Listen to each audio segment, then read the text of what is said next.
America ने Iran में रातों रात इजरायली हमलों की रिपोर्ट पर चुप्पी साध ली है। व्हाइट हाउस की प्रेस सचिव कैरन जीन पियरे ने हमलों के बारे में कोई भी सवाल उठाने से परहेज किया है। प्रेस कॉन्फ्रेंस में उन्होंने कहा कि मुझे पता है कि मिडिल ईस्ट की रिपोर्टों में सबकी बहुत रुचि है। मुझे पता है कि आप सभी मुझसे इसके बारे में जरूर पूछेंगे, लेकिन हमें कोई टिप्पणी नहीं करनी। व्हाइट हाउस के प्रेस सचिव ने आगे कहा कि अमेरिका मिडिल ईस्ट में तनाव बढ़ने के जोखिम को कम करने के लिए अपने सहयोगियों और भागीदारों से परामर्श कर रहा है। मिडिल ईस्ट की स्थिति के बारे में पूछे जाने पर कैरन जीन पियरे ने कहा कि मेरे पास फिलहाल कहने के लिए कुछ भी नहीं। मैं वहां की रिपोर्टिंग पर अटकलें नहीं लगाने जा रही हूं। उन्होंने कहा कि बाइडेन प्रशासन शुरू से ही स्पष्ट रहा है कि वो इस संघर्ष को बढ़ता हुआ नहीं देखना चाहते हैं। उन्होंने बैठक के बाद जारी G7 विदेश मंत्रियों के संयुक्त बयान का जिक्र किया, जिसमें अमेरिकी विदेश मंत्री एंटनी ब्लिंकन ने भाग लिया था। हम शुरू से ही स्पष्ट रहे हैं कि हम इस संघर्ष को बढ़ते हुए नहीं देखना चाहते हैं।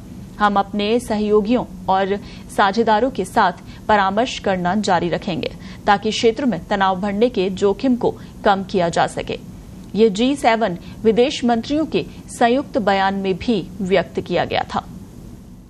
इससे पहले शुक्रवार को इजरायल ने ईरान के खिलाफ हवाई हमले किए थे। वहीं एक समाचार एजेंसी की रिपोर्ट का हवाला देते हुए कहा कि इस्फहान में शहर के ऊपर आवाजें सुनी गई और कहा कि कई UAV को मार गिराया गया। हालांकि अधिकारी इस बात की पुष्टि नहीं कर सके कि क्या सीरिया और इराक के स्थलों पर भी हमला किया गया था। ये रिपोर्ट स्थानीय स्रोतों द्वारा मध्य ईरान के इस्फहान क्षेत्र में विस्फोटों की सूचना दिए जाने के तुरंत बाद आई। इसके बाद ईरान ने तेहरान, शिराज और इस्फहान सहित कई शहरों में उड़ानें बंद कर दी, जिसे बाद में हटा लिया गया। इस बीच सीरियाई मीडिया रिपोर्टों के अनुसार दक्षिणी सीरियाई गवर्नमेंट अस-सुवेदा और दारा में सीरियाई सेना के ठिकाने भी हमलों का निशाना थे।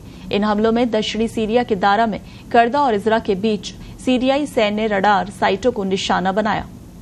जेरूसलम पोस्ट की रिपोर्ट के अनुसार इराक में मोसुल और एरबिल के निवासियों ने शुक्रवार को भी सुबह के समय लड़ाकू विमानों की आवाजें सुनी।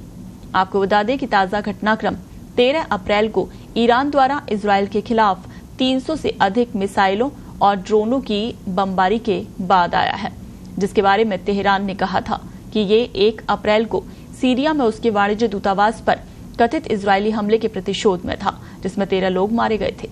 ईरान के विदेश मंत्री हुसैन अमीर अब्दुल्लाहियान ने गुरुवार को UNSC में मिडिल ईस्ट की स्थिति पर चर्चा के दौरान इजरायल को ईरानी हितों को टारगेट करने वाली कोई भी सैन्य कार्रवाई करने के खिलाफ चेतावनी दी।